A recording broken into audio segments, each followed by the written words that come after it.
Hello, welcome to the Untitled Wrestling Podcast. I am Jay, joined by Big Tasty and Troy, and we're here today to talk about AEW All In, which we're all in.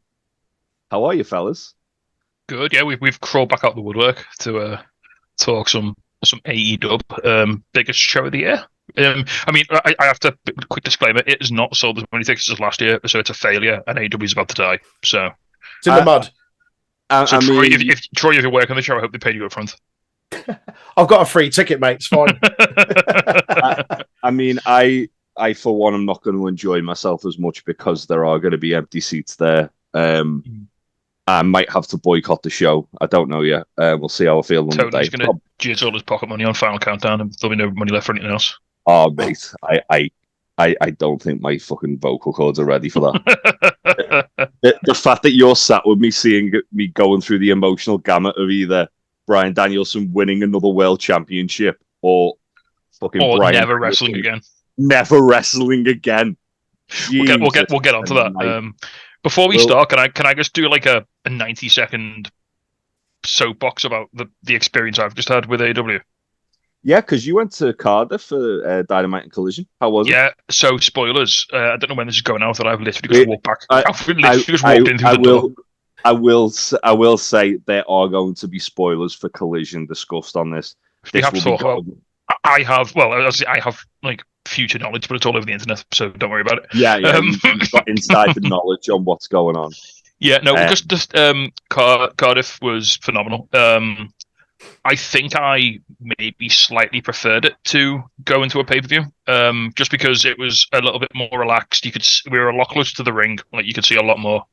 Yeah. If I would sort of describe it, this was more like going around to your mate's house for a nice barbecue and having like a chill time and a couple of beers, a couple of burgers. Whereas All In is like going to a really like sort of really good but really sort of aggressive Michelin star restaurant where they push like an 8-course tasting menu on you, and like they just throw incredibly complex, very tasty food at you, but like on a very specific time frame. Tony Khan's Michelin star buffet, is that what All In is now? All food is 5 stars or higher. Yeah. It's like your Dynamite experience was going to a Fulham match, and the All In experience is going to see England play at Wembley because Fulham never will. No, it's more like watching like the Rugby League Millennium Magic, which is like 9 matches in 2 days, which is too much rugby, but it's a lot too much rugby. I love rugby just as much as the next fan, but just like Big Bill is too much man, according to Tony Schiavone. So sometimes AEW is too much wrestling. One of the kind of takeaways I've seen from the tapings is that Cardiff fucking loves Big Bill. Yeah, no spoilers, but if that match gets on TV unedited, I will be shocked. Oh wow! Because the crowd just went into business for themselves, and they were Big Bill was getting like raucous cheers for everything he did, and Hook was getting booed out the building. Wow! Why? Is there a reason behind that? Or we were all everyone was a bit fucky. It was like gone 10 o'clock, and the drinks had been going all night. And we were just like, fuck it, we'll just get right behind Big Bill for reasons. I mean, Big Bill is the best part of the learning tree. Like he is an absolute sweetheart in real life. So yeah, that bit where like Jericho was doing that promo backstage and Big Bill was just talking about the architecture of the building while Brian Keith was stealing tape off people was fucking phenomenal. Like it was made by Big Bill. But yeah, no real spoilers. It was really fun. If they do it again next year, definitely think about going. It was really good value. Dynamite was amazing. Obviously people saw it last night. Collision was weird. It started really good with like a really fun mixed like Orange Cassidy, Kyle O'Reilly, and Mark Briscoe versus the Undisputed Kingdom was really fun.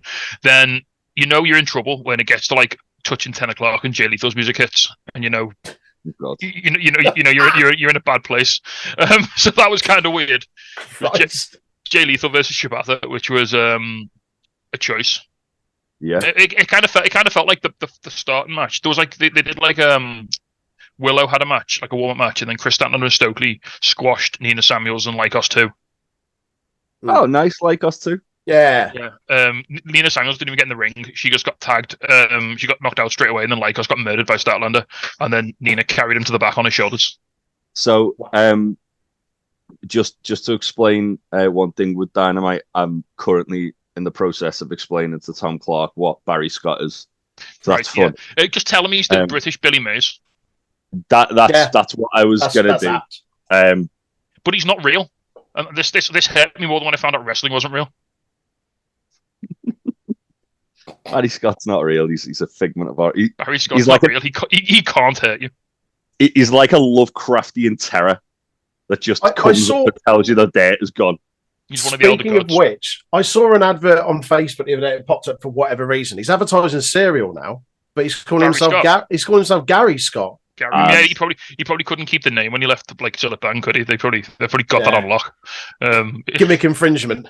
It's like he's the Adam Copeland of TV advertising.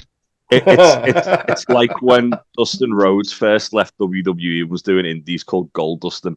So what you're saying, Jay, is Barry Scott's going to pop up as 7? I fucking hope so. You. Oh God, no! If Barry Scott enters the Casino Gauntlet, I'll fucking lose my mind. As Black Rain. As Black Rain with the rat and everything. So let's get into the cards. So first up, we've got the FTW Championship match. Chris Jericho, because of course he's on the card, versus Hook. We're not doing the pre-show first. Oh shit! 0 hour. Hey, yeah. Is there only one match? There's only one match on so far. So far, one match on a 2 hour. There's going to be something else, like Grado's going to hit someone with something. Yeah, just book Jarrett and Grado. If they're not doing Jarrett and Hangman because we're not allowed nice things, just do Jarrett and Grado. So yeah, on the pre-show we have Chris Statlander and Stokely Hathaway versus Tomohiro Ishii, Big Tom, and Willow Nightingale, and this should be very fun. Stokely's promo where he was saying he was the Stone Pitbull of AEW and started barking, and Statlander just couldn't stop laughing. Statlander couldn't help herself but like burst out laughing. It's fucking phenomenal. So this come about obviously. Statlander turned on Willow back at Double or Nothing, was it? Yeah, this was the Curse Your Sudden but Inevitable Betrayal, wasn't it? This was like everyone in the world saw it coming for about 6 months, except Willow, and then it was bound to happen. They've had a few matches here and there, and they are going to have a match at All Out, and the winner of this match will choose the stipulation. Yeah, and it's for Willow's CMLL Women's Championship. It is for Willow's CMLL Women's Championship. I mean, I think it's obvious that Statlander and Stoke are probably going to pick up the W here. I mean, you've kind of got to, haven't you? Because the heels have got to win to sort of pick the favourable stipulation for the match that's coming up. When you've got a hoss fight between the Stone Pitbull and Big Tom, the Stone Pitbull versus Ishii. Yeah. You know for a fact that Ishii is in so much danger when he's in that ring with Stokely Hathaway. He's got that dog in him. Oh God! But, yeah, I imagine there's going to be a lot of shenanigans. I wouldn't be surprised if Stokely and Statlander added someone into that faction, because they kind of alluded to it when Stokely was saying that he's got the partner for Chris, and then it got announced that it was him. So I wouldn't be surprised if maybe they add someone to their group. Can I just say though, about 3 years ago, during a promo segment with Chris Jericho, Eddie Kingston's like sort of rebuttal was like, "This is stupid. This is a waste of time. Get Chris Statlander and Willow Nightingale out here and let them have a match." And now that match is happening at Wembley, and how fucking cool is that? Yeah, that's really awesome. Cool. Willow's fucking fantastic. Statlander's improved leaps and bounds in that period as well. It's been great to see her kind of develop as a performer on TV. So she only came out to the tapings for like a squash match, but she looked like a fucking boss. Like, yeah, she's awesome. Statlander looks incredible. She like the package with Stokely's really working. Like Stokely's a great like sort of mouthpiece. He's great when he's got like a big jacked like monster to hide behind. Even better when it's a woman, because it's like look at Stokely behind literally Chris Statlander. I think Stokely and Stat is what Stokely and Jade should have been. Where like because with Jade didn't really need the mouthpiece, so Stokely was just also there. Whereas with Statlander, they complement each other more in this. Yeah. With Statlander, Stokely's allowed to be more of a little shit, and then when he's about to get his comeuppance, Statlander steps in and stops it from happening. And she can give him uppies, which is nice. she does give him up. He's onto the steps, which is nice. He does enjoy that. You mentioned, just to touch on the potential third member of that little faction. Either of you care to, let's say, speculate, guess, or predict who you think that could be? Is there anyone you think it should be? Or... So based on what Stokely was, I haven't got a clue. If there is someone, it's obviously supposedly going to be a bloke because it was meant to be the person replacing Stokely. Yeah. Right.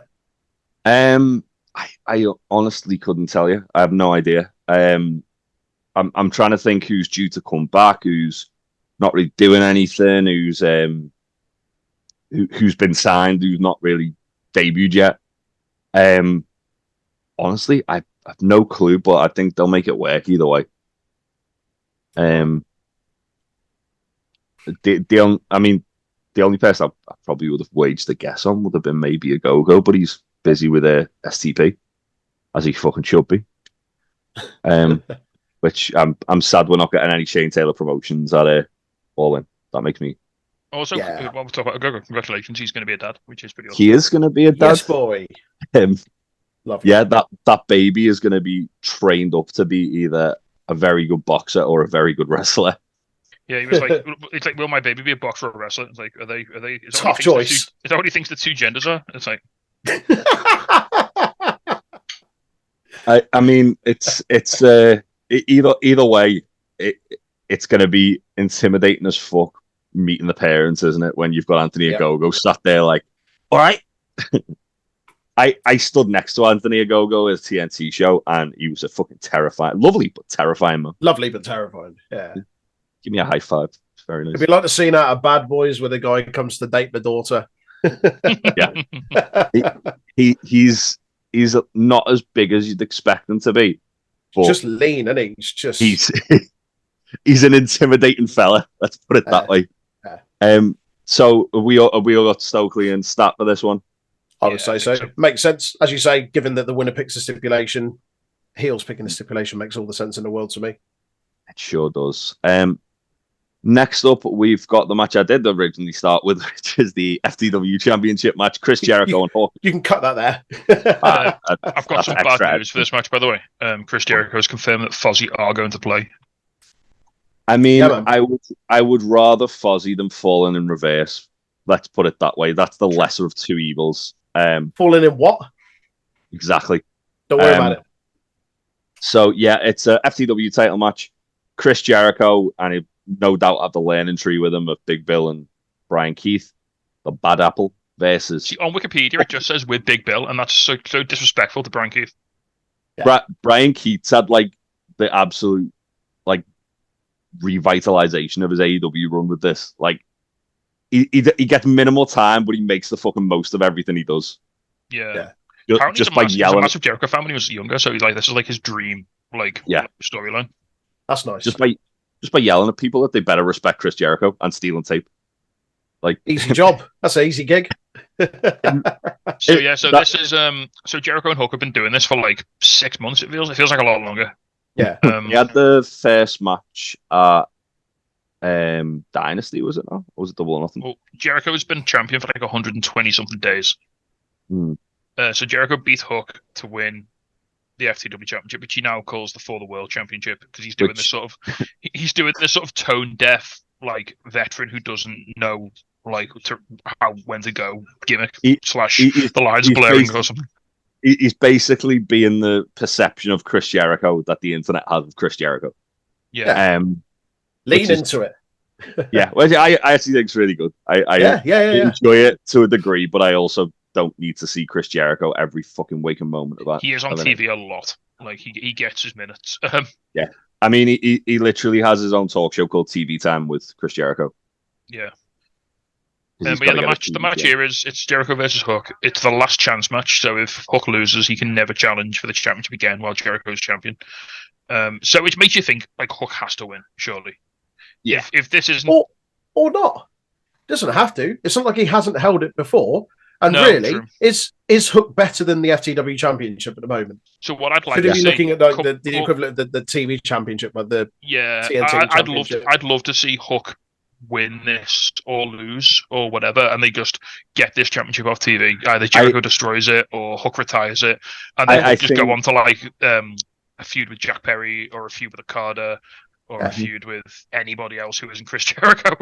I think Because Hook Tommy should win Billington's this coming and straight into retire. Tommy Billington's been thrown screaming into the Jericho sacrifice pit now, so it's Tommy Billington's promo after Dynamite was fantastic though, where he's just like, "Yeah, I'm coming back to conquer AEW." He was like, "Yes, you fucking are. Top lad. Get it up, you Tommy Jericho's Billington, you going mad to be lad." sucking the youth out of him instead now. It's fun. Yeah. Next time we see him, maybe 45. I mean, he's legitimately the oldest looking 22-year-old I think I've ever seen. Yeah. Is that a tough paper round? He looks like he's in his 40s already. Bless him.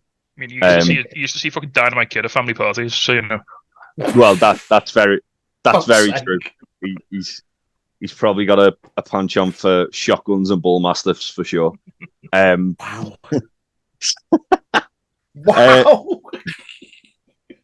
So yeah, I think Hook should win this because he's got to defend his dad Taz's honor, and Taz has been through enough with this shit.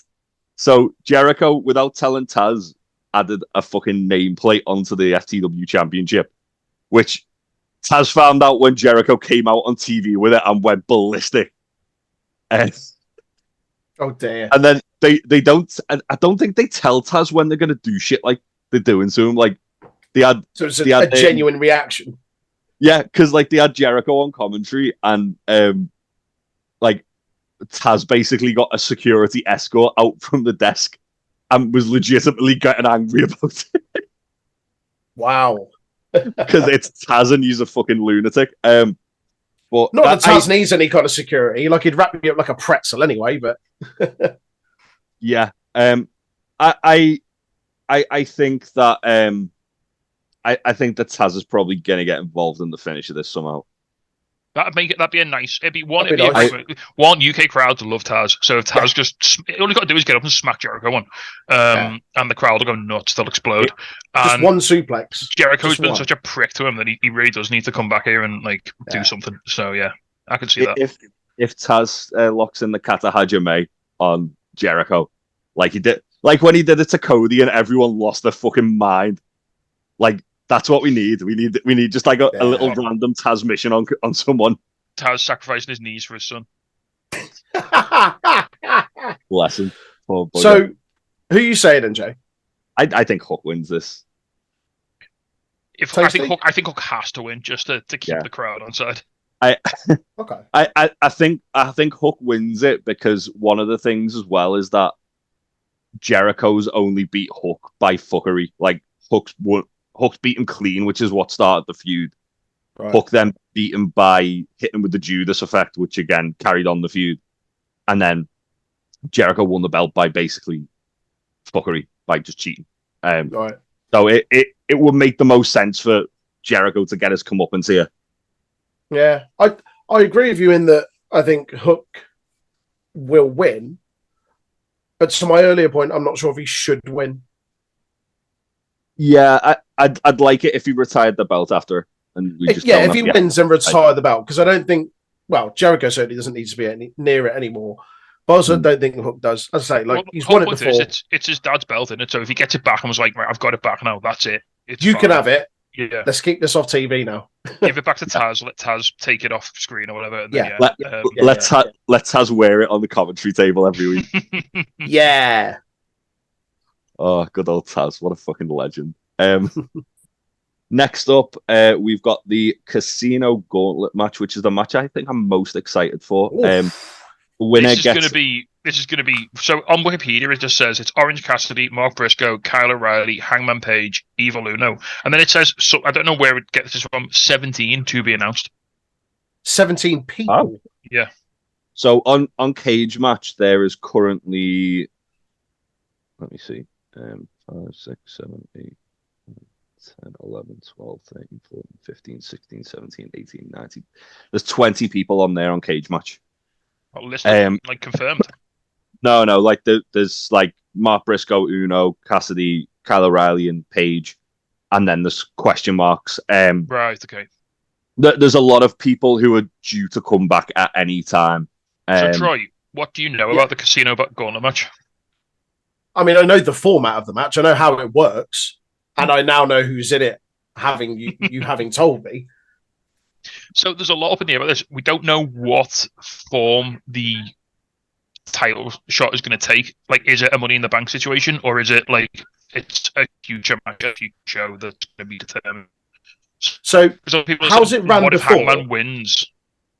Sorry. How's it run before? Last time, if you can remind me. Last time Will Ospreay won it for a shot at the international title, and he got it just to at a show. He just got told your match will be. The last one was when he got the match with Swear, wasn't it? Was it Swerve? He won one anyway, and he got a match. But yeah, it had to be like a match that he called out. Basically, it couldn't just be he runs in with a big poker chip and smacks someone with it and then wins a belt. Right. So it's not the Money in the Bank style stipulation. It's a predetermined. I want to challenge for this. Now, we will set a date. Yeah, but now, if it is now, it hasn't been previous. So there's no reason to think it would be that. So there's an extra wrinkle possibly for the winner to potentially have that match the same evening. Yeah. There is there's a possibility. It literally just says they get a future world title shot. They haven't kind of specified of whether it's going to be whenever they want or whether it's going to be at like All Out or something like that. It just says future world title shot. So there's a possibility. Will the placement of this match on the card possibly give an indication to that? Because if it's one of the early ones, maybe if it's a little later. I think it will be early in the show. I think it's probably going to open the show, if I'm being honest. Because it's always quite a long match as well. Like the previous ones have both been. It's going to be like 40 odd minutes. Yeah, the two previous have both been in the kind of area of 30 to 50 minutes. So I think it will be a long match. Okay. There's a lot of people who could be like. So one thing that has been kind of like said on Fightful Select was that there's going to be a lot of like big surprises and a lot of cool names in the match. The last one they did, which was for Forbidden Door, they had Shota Umino was a surprise. Hechicero, Swole Wizard was a surprise. And obviously there's been previous one. I think was Dante Martin returning a surprise in one of them as well. I think so, yeah. So when we went before the show last night, they showed like a hype video for All In, and it said like, Will Ospreay is All In and like MJF is All In, but it also said that Okada and Jay White were All In. I think Jay White's pretty much locked into returning this match because he's been in the two, hasn't he? I think any big name who's not in a match is probably going to pop up in this. Yeah. What about? Sorry, go on, Jay. I've got something to say. Go for it.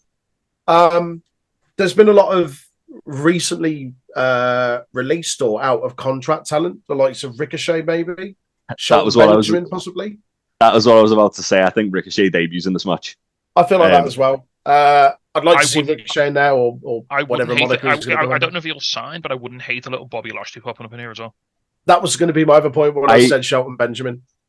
I really thought that, obviously, before we know what we know, I thought that the other team in the ladder match was going to be the Hurt Syndicate, they're calling themselves now. Okay. Because it was a trio, and obviously there's Shelton, Bobby, and MVP. And it would have been cool as fuck to have them be a surprise entrant in that match. I also wouldn't be shocked if Michael Oku popped up in this match as well. Oh yeah, 100%. I feel like Oku's a lock for this. I think Oku's locked in for Wembley. Like Fightful have been reporting for weeks that he's potentially signed. Yeah. He got a big old hug off Chris Hero last night before he came out for his match, which was nice.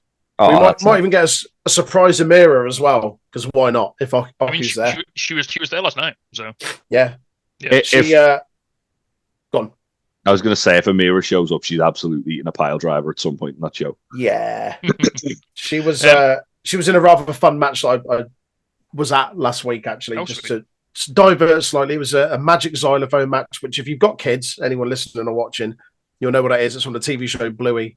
Anytime you hit the xylophone, everyone freezes. There was an entire wrestling match based around that. There was Amira, Chocolate Thunder, Hustle Malone, and Amira and Elijah, and it was absolute gold. Elijah was one of the security guards last night in the ring. I saw. Yeah. There was he was on the hard cam. I was like, there's Elijah. Yeah, man. What a guy. It's good to know that Chikara will never die. Hang on, sure Elijah was in Chikara. No, the whole wrestlers freezing when things happen is a very. Oh right, okay. It's a very Chikara thing. There used to be Eva Luna used to have a pause button on his trunks, and when Stu Grayson pressed it, everyone in the match would. Well, he would freeze, or everyone else in the match would freeze. Amazing. He also used to have a cartridge on his leg and like a zip, and he'd open it, take the cartridge out, blow on it if he froze, and then put it back in and he'd start wrestling again. Which was fucking tremendous. That has even more relevance to me at the moment because I've been going through trying to get my old consoles to work, and the amount of dust I've had to blow off some of those cartridges is unreal. Amazing. It's really hard to pick a winner on this one, isn't it? Because we don't know who because you don't know 90% of the field is. Yeah. Well, I think. I mean, I think it's probably going to be that fucking federal agent Hangman Page. Federal agent. I think it has to be Hangman. It's got to be. I think Jarrett might be in this match because they're fucking building to Hangman and Swerve. Like I was at one point thinking Hangman Swerve has to be the main event for All In, and a part of me does think it should be, but also they're doing it at All Out. Whether it's going to have the title on the line is another story, but I think Hangman is the most logical choice to win the match. Although if the Beast Mortis comes in and we get Drugs, Mule and Hangman in the ring together, that's going to be something special for me. DEA. Out of everyone I've seen announced so far, Hangman's the sort of most logical pick because, as you say, he's probably going to want to have a fight with Swerve at some point. Well, that depends whether or not you think Swerve's going to win the main event. But he has said, like, he cut a really cool promo last night where he's like, I'm going to kill anybody who gets in my way. And then Uno was like, come in, and they were dead friendly. He's like, oh, I'm in the match. And then you see Hangman behind him, like, while Uno's talking in the match, just his face just changes. He just picks up a chair and just starts battering him with it, which was great. Poor evil Uno, you think he'd know better, knowing how many cowboys and pieces of shit than he knows. It's Psycho Mike. But it would be it would be a shame if Adam Page won. It makes sense, as you say, like if they're pushing towards him as Swerve again. Is there any other logical way apart from him winning this that he could face Swerve without having to win this? Because I feel like this match is their potential, I don't know, rightly or wrongly, for someone to kind of really shine that doesn't necessarily have that already. So, like, Hangman Page doesn't need to win this in order to face Swerve again. Yeah, you just have Swerve lose. He does in terms of the stipulation of the match. Yeah, but if Swerve loses to Danielson and you think Swerve's going to lose to Danielson, then Hangman and Swerve can just be a non-title match at All Out. Yeah. Well, one thing with Hangman kind of chasing Swerve at the moment is that every time he's had the opportunity to get a title match with Swerve, he's let his emotions get the better of him and it's cost him. So the Owen Hart Cup tournament where he was against Danielson in the final, and he was that consumed with, I have to win this, I have to get to him, that he ended up like costing himself the victory because he was going too far, beating up Danielson. You had in Blood and Guts where obviously he didn't come out when his music hit. He then attacked Swerve on his entrance, and he almost got himself fired by the Young Bucks because he was consumed with beating up Swerve. Yeah. That's all he wanted to do. I think that's why it makes logical sense, because every time Hangman's had the opportunity to get to, and what was it called, the Royal Rampage, where Hangman should have won that match, but he let his emotions get the better of him, and Jarrett ended up getting him eliminated. And he wasn't even in it, was he? He just attacked Jarrett. Yeah, I'm completely wrong there. I think there's a beautiful scenario here, possibly where Hangman wins this match, but then Swerve loses the title, so Hangman still doesn't get what he wants. Yeah, there's got to be something there, like. Yeah, because he's currently consumed with taking the belt off Swerve because he wants to take something that Swerve loves away from him. And it would one scenario that would be cool, because obviously we don't know about like the Money in the Bank side of things and stuff like that, is if Swerve retains and then Hangman has a title shot, attacks Swerve and takes the belt and leaves Wembley with the belt. That would be fucking awesome. Yeah. I'll be booing Hangman like a fucking rabid lunatic, but boo cops. But the good thing about this is whoever wins this doesn't give away the result of the main event. Because Hangman could still have a match against Danielson, because him and Danielson have still got beef from when they fought, like when Hangman was champion. So yeah, well, he wants to beat Danielson, and Danielson's almost like Hangman's sort of like weight on around his neck, so to speak. Where obviously he's beaten once, but he had that match where they went the hour and drew, and Danielson there's always that exclamation mark, isn't there? Yeah, like there's a lot of or asterisks rather. There's a lot of unfinished business with Hangman and Danielson. There's also a ton of unfinished business with Hangman and Swerve. Either way, I think we're in for a good time. And as we've said as well, there's a lot of surprises. I mean, just on the Rev Pro card alone, you've got Zack Sabre Jr.'s in town, Hechicero's in town, Dijak's on that card, Gabe Kidd's on that card. There's a lot of big names who could potentially, from that Rev Pro show, appear in this match. Mox, maybe. I think Mox, Adam Cole, Jay White are all, and Okada are all possibilities for surprises for sure. What about Sweat McMahon? No, thank you. I'd rather shit in my hand than clap. He is the best in the world. Well, get ready to shit in your hands, pal, because it's going to fucking happen. No, thank you. And as you saw in Cardiff last night, Tasty, Bryan Danielson is the best fucking wrestler on the planet. So did they bleep that when he said it? They sure did. Because he was doing a lot of fucks. I was saying because like he said fuck twice, and I was like to Sarah, "There's no way that obviously because it's a delayed show, they're going to bleep that out. There's no way they let me say fuck twice on TV." Saying fucks, but giving zero fucks. They only get one a year. And I'm pretty sure they used the last one in the 12 months with Christian Cage or Adam Copeland. One of them. It was both of them, wasn't it? They said it to each other like over the course of like a couple of weeks. They did. Speaking of Christian Cage, let's go to our next match. Oh, so are we all thinking at the moment Hangman's probably the logical choice for that one? Yeah, but that whole match is going to be a wild ride, and it's going to be real fun. I'm going to say, to steal a show. I'm going to go against the grain. I'm going to say anyone but Adam Page. To be honest, I think there's an outside chance that Orange Cassidy could win it. Yeah, because he's from number one. Because he's going through like that sort of like that journey at the moment as well, where he's obviously lost all his friends. He's got the conglomeration, but you can see he's very like apathetic towards everything, and it's very despondent at the moment. He's wearing a black t-shirt, which makes you know that he's like going through dark times. Coming out to Pixies again. He's coming out to Pixies again as well, yeah. Which is obviously where is my mind. So that's that shows what Orange's mental health's like at the moment, the poor bugger.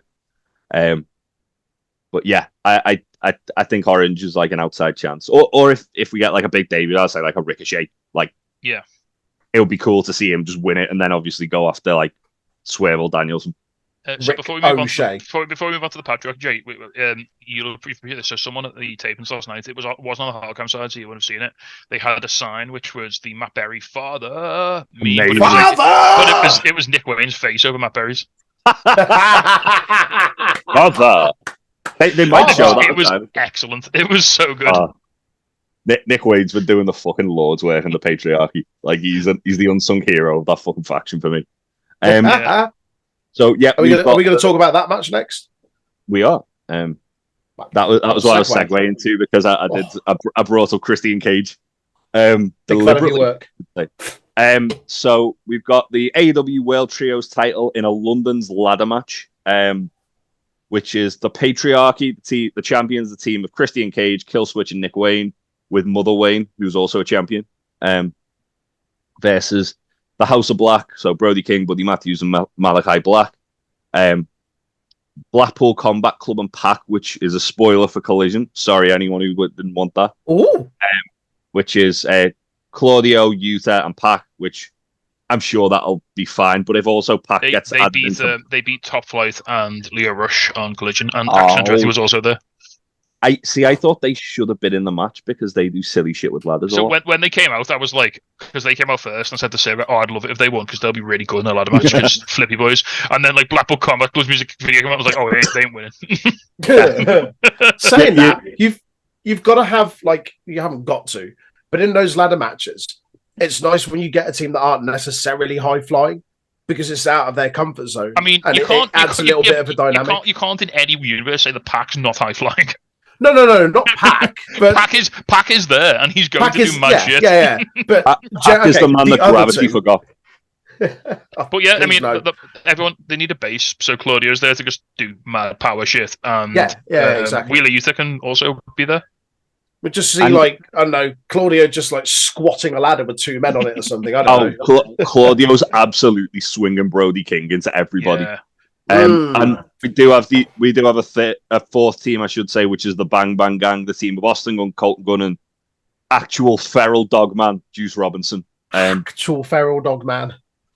He's got that dog in him also.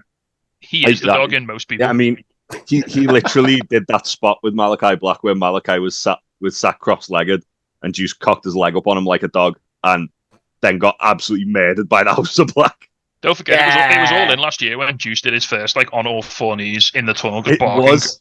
that was, I think that might have been my favourite entrance of the entire year because it was shot awesome because you obviously had the guns doing, like, the shooting. Then he had Juice just like a fucking actual, like, man-dog hybrid on his hands and knees, like, frothing at the mouth. And then he had Jay White stood in the tunnel looking cool as fuck. Can I drop a little bit of hidden knowledge for you about this match?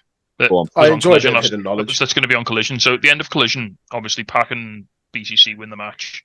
They're celebrating, and Christian comes out with just Mother Wayne to start talking to them, which is kind of weird. And he says, like, he mentions specifically that he's the godfather of the ladder match, and obviously got quite a big pop because the crowd will know what he's talking about. Mm-hmm. We're not allowed to say it because it's copyrighted. Charles right. And then, as he's talking, Nick Wayne and Luchasaurus, Killswitch, run out with chairs and start smacking Blackpool Combat Club and Pac from behind. Then Bang Bang Gang's music hits, they run out, and then instead of getting in the ring, they just set up some tables. Oh! And then House of Black, and the lights go off, House of Black music's hit, and when it comes back on, they're all standing on like a massive ladder. So we've got tables, ladders, and chairs all littering the ring. So I think a London ladder match is basically their way of doing TLC without calling it TLC. I was going to ask you, like, obviously it's in London, but why add London ladder match unless there's something specific because they're about not legally allowed to call it TLC. Well, that's what I mean. Like, does the fact that they're calling that allude to the fact that it's going to be something a little bit different, which to your point now kind of makes sense? Yeah, I think so. I think this is going to be absolute silly fun as well. To which the point I haven't heard the Collision with commentary yet, but I would be devastated if at some point during that whole thing happening, Nigel McGuinness didn't shout tables and ladders and chairs. Oh my! Yeah, I am still not in that order because copyright. Yeah, I'm still angry that Nigel and Brian went in the ring together on fucking Dynamite last night. Like they had it right there. Like. I just need Nigel to fucking lariat Danielson so hard that he fucking forgets that he's a vegan or something like that. He's not a vegan. No, he loves eating brie. No, not that. No, no. Right, let's get back on track. So this match is going to be mad fun. I can't believe you've done this. This whole match is going to be mad fun. It's going to be just stupid shit all over the place. I think it's going to work really well in a big venue like Wembley Stadium.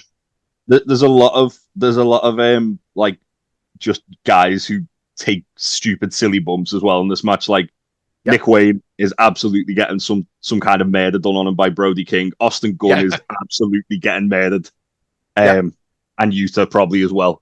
Well, at the end of Collision, Brody and Buddy like just threw Austin Gunn like all the way, like literally just launched him down the entire ramp. Yeet. And Brody King fucking loves slid throwing and rolled like all the way back to the ring. Basically, it was insane. So yeah, people like Nick Wayne's Brody King's going to eat his soul. It's just Pac's going to jump off something, something high. Yeah, I mean obviously there's no Stadium Stampede this year, so this is like the big silly. I was going to say like this is an adequate substitution for that. Yeah. Who have you got though? Because like this seemed, I'd say, wide open. Like I could probably say any one of these could feasibly win it.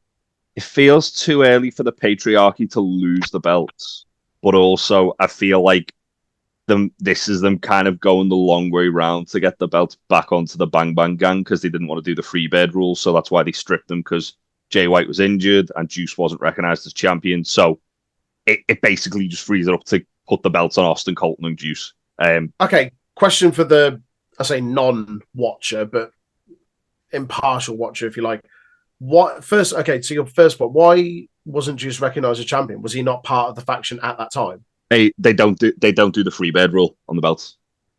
Oh, They made a big point of saying that, because like basically the Bang Bang Gang was saying they were going to free bed the belts, and then AEW management, which Christopher Daniels basically was like, no, we don't want you to do that with the belts. So if you can't, if Jay White is not fit, then you're going to get stripped of the belts. Oh, okay. So the trio champions were Jay White and the Guns. Mm-hmm. Yeah, because it was while Juice was injured. Yeah. And so to my second point, which was, you said it feels too early to take it off the patriarchy. How long have they had it? And because I remember the last conversation we had kind of collectively about the trios belts. How long have they had it? And do the trios belts now feel like there's a little bit more reason to invest in them than there has been previously? Because I know you've said previous holders, it's just the trios championships are there. Is it a thing now? Does it matter who has it? I think so. So my only concern, I'm with you, Jay. I think the patriarchy could have it for a little bit longer. My only concern is if they retain here, then they've beaten the entire division. That's true. And what's the plan next? They just feud with They just feud with the House of Black for a bit longer because. Well, hang on. You say the entire division, like the what they're called, the Golden Elite or whatever they're like, the Bucks and Okada. Are they not a trio? Yeah, but they're the tag champions, so they've kind of kept the Bucks out of the. They're keeping away from the trios title picture at the moment. The Bucks and Okada, but they could. They also there's like the whole there's like this weird sort of like working relationship with the patriarchy and the elite that like they keep doing favors for the patriarchy and stuff, and basically giving Christian preferential treatment because he's Christian and he's a shit.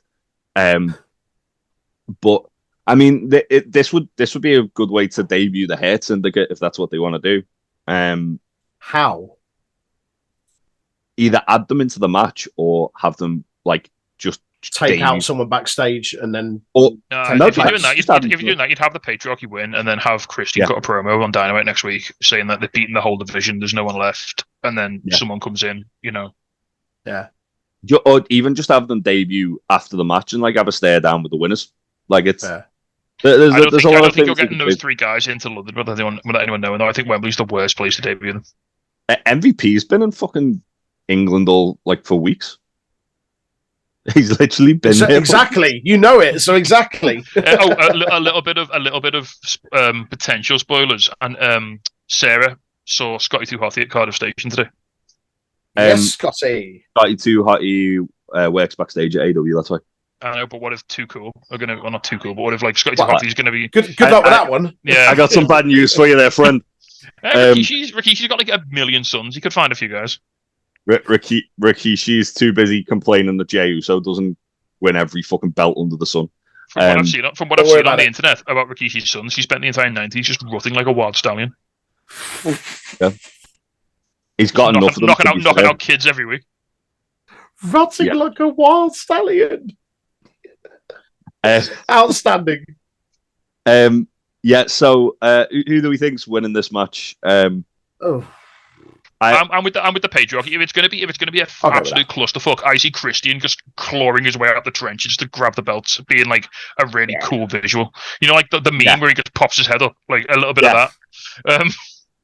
Literally, I can see it where everyone's been taken out and Christian just pops up and then just climbs the ladder dead casually.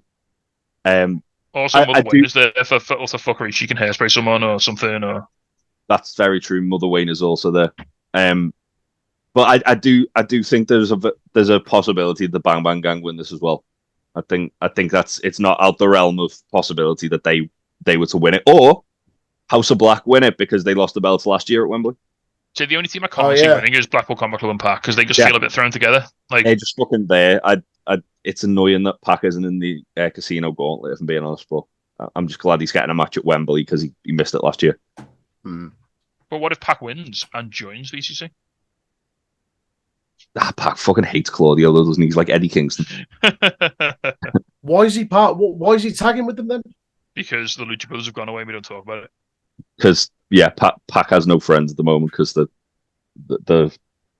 I think in storyline, Pac wanted to he wanted to be on the card, didn't he? Because that was his whole thing. He was going to win. Because he was taking MGF. He had the shot against MGF, and they've taken away his Wembley moment. So I think he's like sort of in storyline. He sort of swallowed his pride and like teamed up with the BCC to get to Wembley. What was I going to say? Broken. No, I haven't broken. Take the cartridge out and blow on it. Right, as I was saying, what's going on with Pac? He's got a future international / American championship match. So he's at All Out. Yeah, he's facing the winner of MJF and Ospreay at All Out. Right. So basically, this is just kind of to give Ospreay him and Pac. No. Probably, yeah. This is more to on give that later. This is to give Pac something to do until that match happens, more or less. He's just kind of spinning his wheels a little bit at the moment, but he's just an angry bastard man who murders people for fun. The fucking roof came off in Cardiff last night when he came out. It was like nearly 11 o'clock, and like everyone was probably quite hammered. And then Pac's music hit, and everyone went fucking nuts. As they should, they fucking should, rightly so. I enjoyed. Did you see that thing from Pac and CMLL the other week, where they did the press conference they did before the show was basically like a fucking talk show, like a 90s talk show. And he was literally wearing his full gear. Like he was came out like a talk show in his full ring gear. Yeah, he was sat there on set in his full gear, and people kept asking if he was going to do hair versus mask matches. He was like, I don't give a shit. I fucking hate everybody. And he was give me a Greg's and fuck off. It was so unhinged. He was like, "There's only two Mexicans I like, and that's the Lucha Brothers." To be fair, the man hadn't had puff pastry in like 48 hours. He was probably like unhinged. Yeah, but it was like literally before that. It was after that it was like MJF, and he was like wearing his like America suit and all that. But before, it's just Pac just sat there in his full gear on this talk show, getting angry at this man who was asking him questions about putting his hair on the line in a match. Just imagine someone giving Pac an empanada and saying it's the same thing as a pasty. Fucking hell! And Empire what? Was that when he tag teamed with King and a Lucha Brother? No, I believe he teamed with Rocky Romero. Because the Lucha Brothers can't use their names in CMLL. Yeah, I mean the Penta's like literally naming rights is it's a fucking investigation in itself to know what he's allowed to be called where. This is a man who changed his names like 3 times in Lucha Underground. Yes, and in AEW as well. Yeah. But that's a discussion for another day. There will be no Penta. I'll tell the children. We don't talk about Penta Oscuro. I like Penta Oscuro. Speaking of, you're gonna love Penta. Don't worry about it. It's all right. Don't worry about it. King Fuego. What was it Andy from Pubs called him? Penta El Zero indie bookings.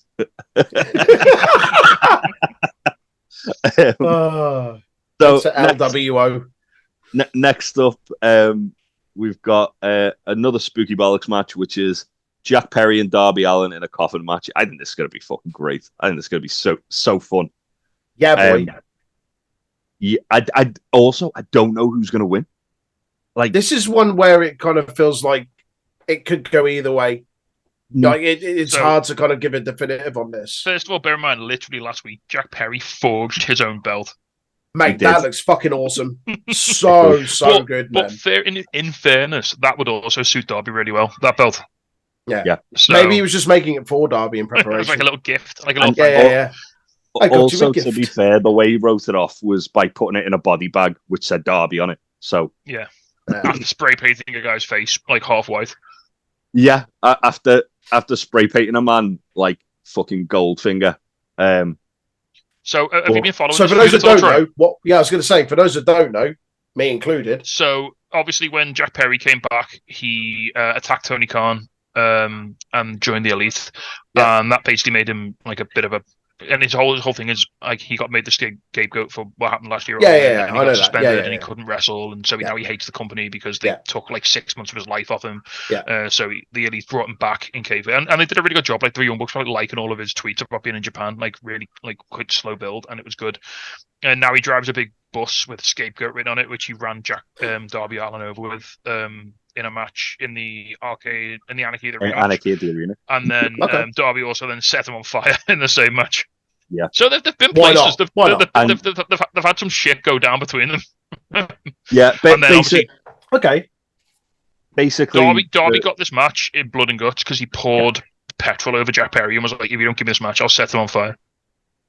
While Jack Perry was like handcuffed to the cage, and Mark Jackson was like with a fucking grotty chair shot. Yeah. Oh yeah. After. Yeah. Oh, I saw that. Killed him.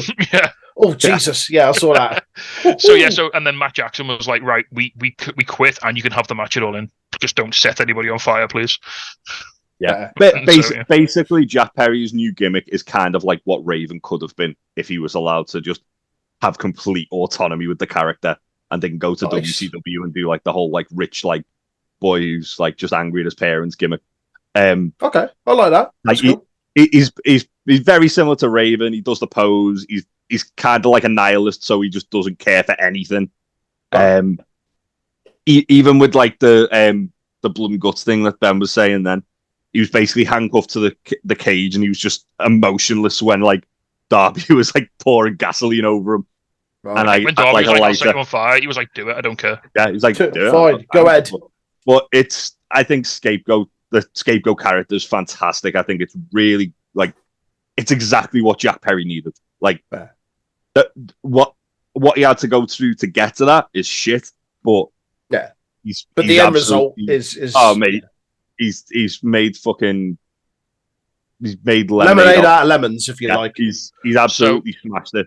One interesting fact is Darby Allin's never lost a coffin match in AEW. First time for everything. There is. So I want two things out of this match. One I think will happen, and one I would love to happen, but I don't think will. So one, I would love if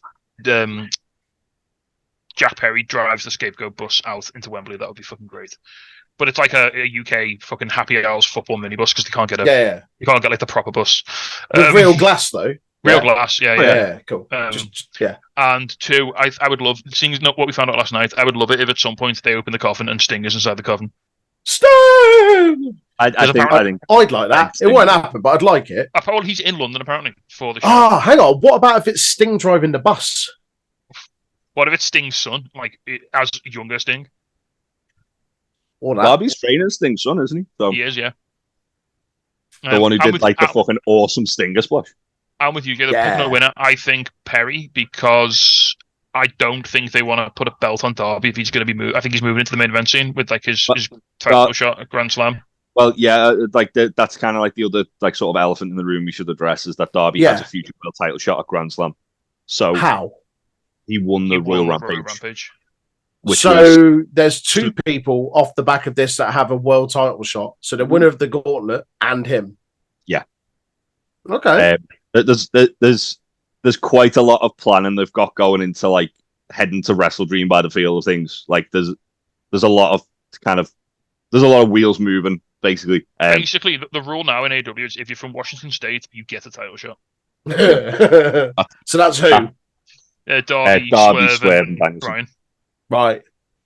And Wrestle Dreams in Washington State as well. So you must be from Washington to wrestle in the main event of Wrestle Dream. So it could be two of the three of Swerve, Danielson, and Darby are going to be in the main event of Wrestle Dream, basically. I tell you what, if that was a triple threat main event, that'd be fucking boss. I'd be down for that. Why not? That's what they're leaning towards. That's going to happen. Let's say it now. It's going to happen. I have a feeling that we might get Nigel versus Danielson at Wrestle Dream. I feel like they're kind of they made a massive point of Nigel moderating that Swerve and Danielson thing on Dynamite last night, and also then when Danielson got in the ring, Nigel leaving the ring and getting as far away from him as possible. There's a fucking reason they did that. Like they're keeping them apart for a reason. Magic Man versus Clam Digger. Let's do it. And also Nigel's been like more and more like leaning into the whole like Danielson's ducking me. Like you even said like the other day, okay. Danielson's retiring because he's too much of a coward to wrestle me. Oh, it's fucking happening, isn't it? Like, in that it's case. You don't come out with that without something at the payoff. Nigel's been a fucking menace recently. Who do you think's winning the coffin match? By the way, Troy. Yeah, I think Jack should. I think he needs it. Like I think Jack should. Jack should. Jack should. I don't think it's for me.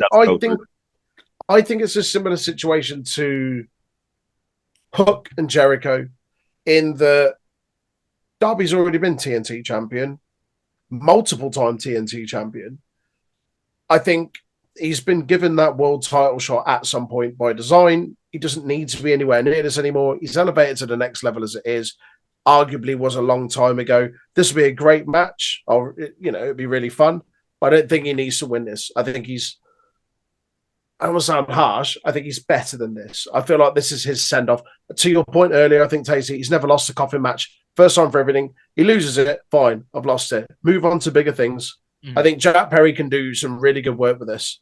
Also, what one thing to kind of consider as well is in the event that Darby wins a Grand Slam, which could happen, Jack Perry then has an instant claim to challenge Darby because he's beaten Darby.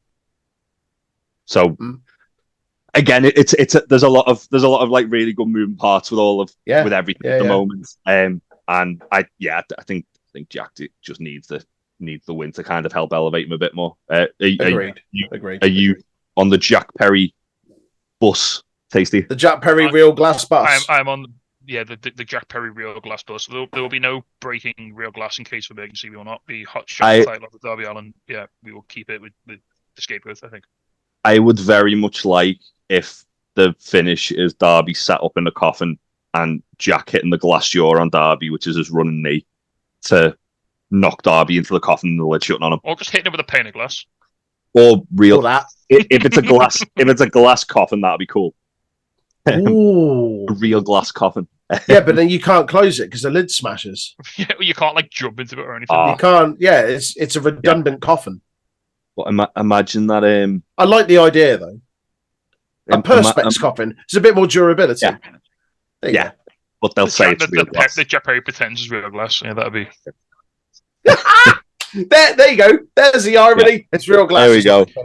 During the match, I don't know if it came across on TV last night on Dynamite, Jay, but there was a massive Cry Me a River chant for Jack Perry last night. Oh, mate, there was Jack Perry got one of the loudest reactions on TV that we could hear for sure. Yeah, people loved him.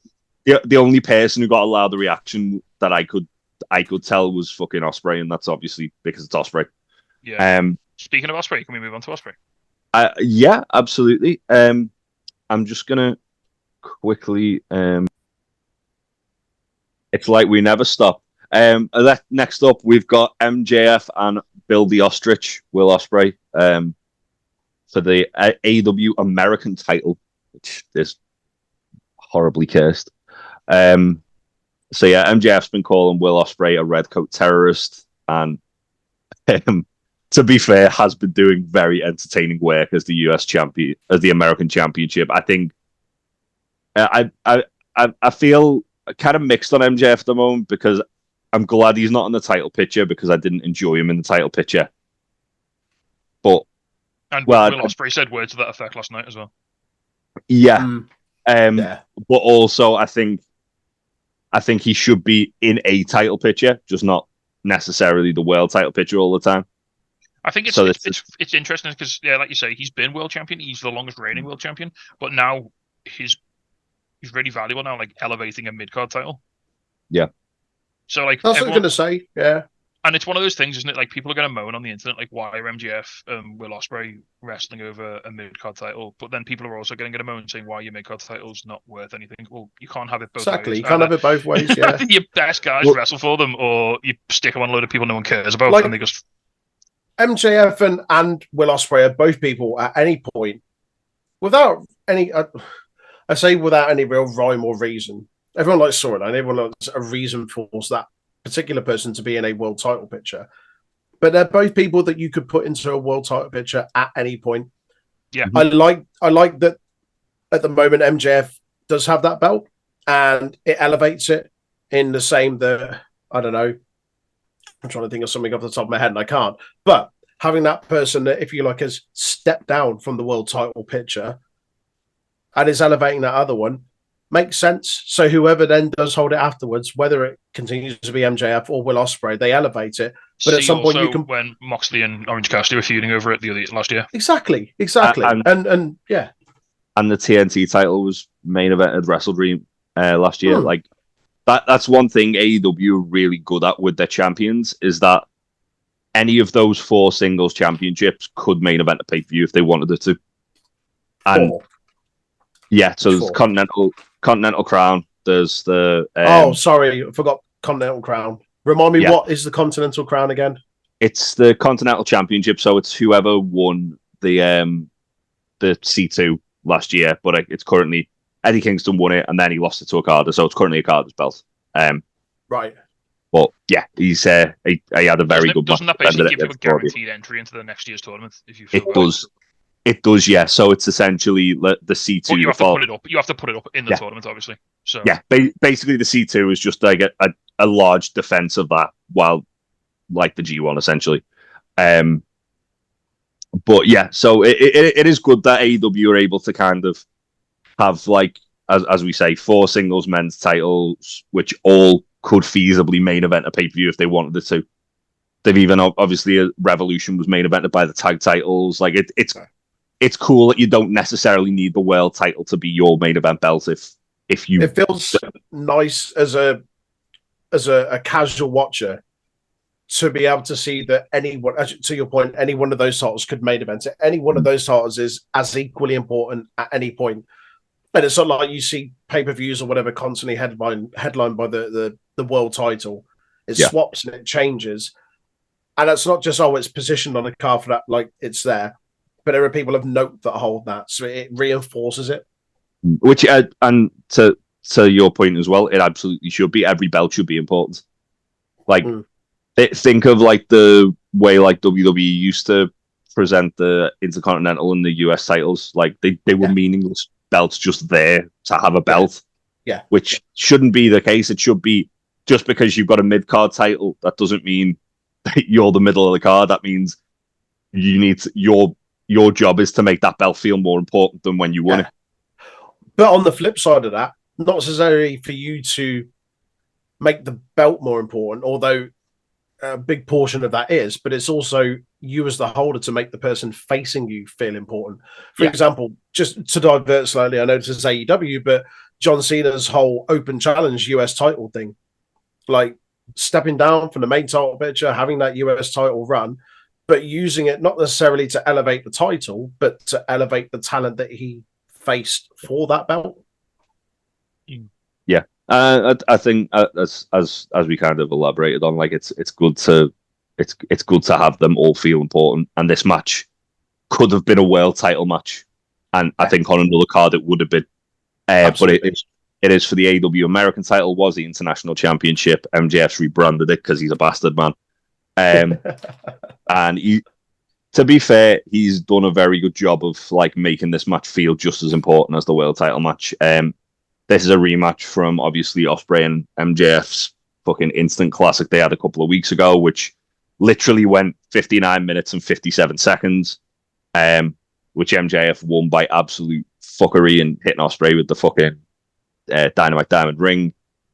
In addition to that, obviously, as well, he's then rebranded the belt because he thinks America's bigger than the rest of the world, which is give him absolute like nuclear heat coming into Wembley. He's going to get booed out of the fucking building. Last night he called the Cardiff fans sheepshaggers, which got nuclear heat. Oof. but then when Nigel said ladies, gentlemen, and sheep, he got a fucking monster pop. It's all relative. It's fine.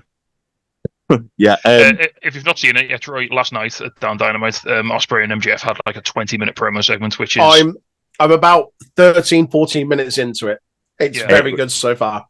Yeah, and also you can see Mike Dog Mad Angus behind Will Ospreay. Friend of the podcast. Top lad. You've gotten to the Sillet Bang reference, haven't you? Yeah. Yeah. So Ospreay said call himself Barry Scott because he's gonna bang and the date is gone. He basically the whole point is Ospreay's like, I'm gonna clean. So the feud is like Ospreay's like, I'm gonna clean up the mess you've made of like the title, and then MJF was like, well, the actual mess is like when I got injured, I was assured the company would be in good hands because you were coming in. Yeah. And you've let. He's like, and I've had to come back early and this, that, and the other. Yeah. And then have you got to there's a really cool bit last night where like Ospreay's like, I'm the best in the world. Ask them in Australia who the best wrestler is. Ask them in the UK. Ask them in America. And he was like, it took me 4 months. It took me 4 years to get here. And then MJF just like screamed in his face, like, when you came here, like everyone loved me till you came here and ruined it. Yeah, that was really good. Like the mask slipping of MJF and his true intentions. Like he's saying he's doing it to like protect AEW from Ospreay, when in reality it's more he's jealous that MJF was loved and now Ospreay coming and he's like beloved within AEW. These guys are, as I said, like this is a future world title match at some point in the company. These guys are the future of the company, and I think it's probably going to steal the show if it's anything like the first. I was going to say this is probably a show stealer. And that's like high praise because there's not a bad match on this card. You could argue that the ladder match could steal the show as well with the spots and the fuckery going on there. But yeah, this equally is so. The biggest pop of the night is going to be when Ospreay's music hits. 100%. And he comes 100%. It's going to be when Billy Ostrich hidden blades MJF into fucking oblivion. No. It's going to be when he fucking Tiger Driver 91s him. Well, and MJF's spine shoots out of his body like a Looney Tunes character. That's the other thing we need to kind of address. So obviously Ospreay stopped using the Tiger Driver after he did it to Danielson, nearly killed him. And he's had this whole inner conflict where it's why he lost to MJF. He went for the Tiger Driver, and then he had that moment of doubt. MJF's used the move on other people. He did it to Michael Oku and Rev Pro. He went to do it to Amira, and Ospreay attacked them. And Kyle Fletcher and Don Callis and now last night Bryan Danielson are all saying just do the fucking move. The big one was last night because Danielson said it to him. Like, this is Danielson, the guy who he did it to, is like, no, you've got to fucking do it. Just to interject, did he say he did it to Danielson? Was it legitimate? Did it nearly fucking? No. It was just a storyline thing. It was storyline, but it was a very scary spot. Okay, all right. Danielson did like Danielson did the Danielson my neck hurts spot. Yeah, which was like, Danielson did the whole I can't feel my arms. Like, what are you doing, Danielson? And then but it was very well done where Ospreay was like did that and then he was like kind of calling up for the hidden blade, and as the doctors were checking on him, Ospreay just like hit him with the hidden blade, and it was only after that he realized shit, Danielson was getting medical attention there, and like that's why he's had this like sort of like crisis of faith about using the move, because it's the nuclear option, which is what it originally was when Misawa was using it, and AEW put a really good video up about that of Mitsuharu Misawa when he used it, and it was literally like, I have no alternative. I need to do this move to win this match because everything else isn't putting the guy away. It's one of the kind of staples of like the Kings Road All Japan stuff was that guys had like their super finisher that they bust out like once every now and again, like mega combo finisher, like like Kabashi doing the burning hammer, which is like the proper burning burning hammer, the proper burning hammer, not the one that fucking people do nowadays. The one where he'd like literally drop you on your head and do like a human rights violation against you. Is it similar in? I don't know, not. Because they didn't make as big a thing of it, but like when Joe hit the muscle buster, because obviously it put away like Tyson Kidd, and he teased it for a while, but never did it, but teased it in a sense that we know what happened last time he hit it. Yeah, to a degree, but I think it's more like they've obviously like lent into its storyline. That's what I mean. They've made more of a deal of it. Yeah. Like they've made the story of Ospreay hesitating using the move, and it costing him matches at times. Like it cost him against Swerve where he went to do the Tiger Driver, and he went, no, I can't do that, and then Swerve hit him with a house call and won the match. Right. He's absolutely it's hitting it, then, isn't he? Oh yeah, and because the whole sort of thing in the storyline is MJF feels really safe because he can push and push and push Ospreay, and he knows there's like a line that he's not going to cross. But I think at All In he crosses that line and he joins TNA. No, it's not called All In Cross the Line. That's TNA. That's something else. No, that's a different show, mate. You can join us for one of our retro TNA reviews if you want to watch that, mate. One coming soon. That's one of the things that's like made this so, like, as I say, so good, is that MJF's even now like saying directly to Ospreay, "You're afraid to do that move. I'm doing it to people that you fucking respect and love." Like he did it to Michael Oku. He went to do it to Amira. He did it to Kyle Fletcher. The fact that MJF's doing it now as well is like, yeah, you're getting your fucking dropped on your fucking head, son. You're gonna get your fucking head kicked in. That's a different match. We'll get to that later. I can't see an outcome of this other than Will Ospreay murdering MJF with the Tiger Drive. Does he if he does he rebrand it? Does it go back to being the he's so continental? The international. Ospreay said that basically his promo was like guys like him, Mox, Orange Cassidy, Roderick Strong have all held that belt before and made it feel like a big deal. And he even Pax said in a promo that he was like he was the first international champion, and he's fucking angry that like MJF's done that to the belt. And so they've done a very good job as well of saying, like, obviously Pax facing the winner. They've done a good job of saying, well, building the lineage of it essentially. Yeah, Pax basically going to kill whoever wins this match is what he basically said. I mean, I would pay good, hard-earned, taxed money to see Ospreay and Pac. Generally, but even they've only ever had one match. Give me that. Give me they all only that. had one match, and I mean, and also it's $24.99 a fight with All In included. So yeah. Also, the other thing as well with that is, like, since Ospreay first shown up in AEW, which was when he was doing like the trios tournament, like they had a match with Death Triangle, and Pac was like, "We've got unfinished business, lad." So, like, because their only match they've had, it was a time limit draw. So it's like that. Okay. That in itself's going to be exciting. I think. Yeah, we might get like a nice little, depending on if Pac like gets murdered in the ladder match, we might get a nice little bit where Pac comes out and has a stare down with Billy Ostrich. And then threatens to put him in a fucking pasty and eat him. Steak bake on a pole match, or Nando's, whichever. An Ospreay pasty, mate. But yeah, I think are we all on board Ospreay, or are we all in on Ospreay? I think so. I think he has. I think he has. It's his Wembley moment. Like, if he doesn't win, there's going to be a fucking riot at Wembley. Yeah. Put it that way. Yeah. Yeah. That's going to be the big feel good like moments for the crowd. I think that's going to be, because the main event is, we'll talk about that when we get there, but there's not like a home hero. Like, Ospreay's the home hero, isn't he? You know, he's whoa. Are you fucking sure about that, Tasty? Because let's get to the next match. Which is AEW Women's World Title, Toni Storm versus London's own Mariah May.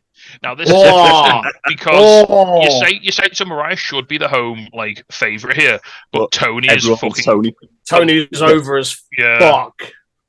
And I don't know if you've seen Mariah's heel turn, Troy, but I think it might be one of the best heel turns I've ever seen. It's fucking superb, absolutely outstanding. So, for anyone who doesn't know, Mariah, this has been like a 10-month story, and it's been fucking flawless. RJ City wrote it, apparently. Yeah, he did. It's based on the film All About Eve, which what did I say? RJ City wrote it. RJ City copied the script of All About Eve and adapted it for wrestling. Showed the parallels, yeah. So basically, Mariah May was brought in as like a super fan of Toni Storm, like an understudy almost. Well, yeah. Originally, she was just like, I'm a massive fan. Like, she influenced me to become a wrestler. I followed her journey, sort of thing. Like by going to Japan and then coming to America. RJ City then introduced Mariah to Toni Storm, and Mariah became Tony's like sort of understudy. Tony said she was going to mentor her. In that time, Mariah helped Tony win the women's world title, which is important because obviously that's kind of something she's had in the bag. She's also like had moments where looking back at it is fantastic. AEW put I believe it's like a 25-minute video of a retrospective of this feud, and it's fucking brilliant. Like there's a 3-hour video of like the entire thing, like all the matches and everything. Yeah, and it's literally like there's just moments where like Mariah's like holding the belt, looking at it longingly, and like Luther and Tony have come in and like, what are you doing? And like the just bits where like Mariah's like pulling her face when Tony says certain stuff. So yeah, Tony basically said, I want to give you the opportunities that I wasn't afforded. I've spoken to management. I've got your place in the Owen Hart tournament, which Mariah then went on to win. Interestingly, by beating Saraya, Hikaru Shida, and was it Willow in the final? I think so, yeah. Yeah. Oh wow. So basically, she's beaten two former women's champions, women's champions, and last year's winner. Yeah. Also, two women that Tony beat because of Mariah's help. Importantly, in Shida and Saraya. Now, after that, Mariah and Tony celebrate. Mariah goes to the top of the stage, picks up the belt, and fucking knocked Tony's head off. That was gold. I love that. Yeah. She then took Tony's shoe off and stabbed her in the head with it. So Tony was bleeding and she was wearing all white, so it looked even more fucking good. Mariah's since coming out with that shoe, and Tony's now like going through this whole tortured artist thing, which is awesome. Like she wears really cool. She wears like all black. She's got like a black wig that she's been wearing and attacking Mariah. And now this is the match. Tony versus Mariah for the women's world title. Mariah is absolutely fantastic in this role. Like that, her sort of like since 10 heel, her sort of like metamorphosis into like what she's become has been fucking captivating. So and obviously, a lot of people thought that Tony and Mariah were going to be friends up until this match, and it was going to be like a friendly rivalry, and then Mariah was going to turn on Tony during the match. But I think what they did in retrospect has been phenomenally better. Infinitely better. You've gotten all this character development from both of these women, and it's instead of it all happening in like a sort of 30-second period in like a show where a lot of other stuff's going to happen, we've been able to spread it out over like a month, and you've had Mariah did this big like explanation the week after, like why she did it and like why she turned on Tony, because it was never about Tony, it was about her getting what she wanted, and Tony was like a means to an end, and it was like, and she never loved Tony, and Tony like legitimately loved Mariah, and like now Tony's got this like, she's like incredibly like wounded by what she did, but she's also like fucking furious. So it's like it's just a really good intense build, and like they're going to kill each other. It's going to be insane. We were talking about obviously Ospreay and MJF's probably going to be the show stealer, but I think this is definitely going to give it a run for its money for sure. This is the match. This has had a hell of a lot of build. You say this is the match with the best build on the card, and it's got the most development going into it. It's got the most sort of character work going into it, and it's agreed. Considering where we were last year in the AEW Women's Division with like a 1-4 women's match, and we've got 3 matches on the whole card with women in, and this is possibly the one that's had the most like sort of time and energy dedicated to it, which is phenomenal to see. You know, it's really been a I mean, we're not gonna have time to do it today, but I'd love to, like, maybe we'll do it on the review show. Just look at how the company was last year at All In to how it is now, and like the fucking change in so many ways has been good and bad, has been ridiculous. The women's division in AEW is stronger than ever. It's great. I think Mariah wins this. I think again. To kind of like what we were saying about like Jack Perry earlier, I think Mariah has to win this because like literally she's taken everything from Tony. This is the final like sort of chapter. To borrow a line from the other company, Mariah has to finish the story. Well, and then obviously we've got the compelling thing of Tony then having descending into more madness and chasing Mariah. The chase is always better. The money's in the chase. That's it. Also, Mina Shirakawa is going to be at All In. She's wrestling at Rev Pro the day before. And she's absolutely going to be getting involved in this somehow. For those that don't know, the uneducated, who is she? So Mina Shirakawa is Mariah May's old tag team partner from from Stardom. They were in a tag team called, I believe it was Club Venus. Okay. And basically a Forbidden Door, Mariah like got Mina a match against Tony. Tony was very like almost like a jealous like new girlfriend beating old girlfriend who's still friends with you sort of thing. Right. And then eventually like kind of warmed to Mina, and like they basically like the three of them kind of become like friends. They've done a lot as well where Mina was like did a promo backstage, I think it was last week or the week before, where she was like, I'm in shock. I can't believe Mariah's done that. Nigel McGuinness has also been doing bits for this as well. Okay. There was a bit where while Mariah was kind of like just soaking in the booze, Tony Schiavone on commentary went, "Oh, just speak, bitch," and then I saw that clip. Clip. And then a couple of weeks later on Collision, Mariah was on commentary for one of Tony's matches, and Mariah was like sat there going to Tony, "Do you want me to speak now? Can I speak now? Shall I speak, bitch?" Wow. And Nigel was fucking giddy. Like he was like, "Oh, Tony, what are you gonna do?" And all this. And then it also played a part in the story where Mariah was too distracted to notice that Tony had then ran over to the commentary table during her entrance and attacked Mariah. Right. So again, there's a lot of stuff going on. There's a lot of crazy, a lot of wrinkles in this. Yeah, it's been brilliant. I'm really excited for this match. Yeah. Who do you guys have? It's Mariah, mate, surely. It's all about Mariah. Yeah, it's all about Mariah. Can I just say there was an interview today from Mariah herself, just some breaking news. She said that apparently AEW asked her to stop kissing Mina Shirakawa, so boo, fuck that company. Boo! Boo! Also, I don't know if anyone's seen it. Last night, Toni Storm won a match on Dynamite against Saraya with what I can only describe as aggressive lesbianism, where she just kissed Harley Cameron and then kissed Saraya, and then hit her immediately with a pile driver. You know, so wow, it's brilliant. And also the fear that Saraya was going to win the belt off Tony is now gone, because I had some fear. I was terrified that they were going to... There was no way they were going to do that. No way they were going to fucking bin off this entire storyline to put Saraya in this match. Absolutely not. Mariah's. I just tomorrow on All In, we're just going to see there's going to be a lingering shot of Tony, probably covered in blood, just like screaming and crying as like everything has been taken from her, and that's when she got to take all the way to the bottom to build all the way back up, and that's like I think she's running that hangman angle where she just everything falls apart, and she's got to come back. Yes. Alternatively, there is the other shot of where Tony's won, and she's like crying, cradling, holding like Mariah's head in her hands, that she's had to kill her heel in the top of her fucking head. Yeah, that she's had to kill the thing she loves the most in this world. Well, she did say in one of her promos, didn't she? She said people say you should find what you love and let it kill you. Yeah. Toni Storm's been on a fucking another level this year. Like, I can't wait for this one. This is going to be fucking class. As you say, the build for this has just been so good, so good. And again, Mariah's improved like leaps and bounds since her first match in AEW, and that's not to say she's a bad wrestler. It's just she just got really good.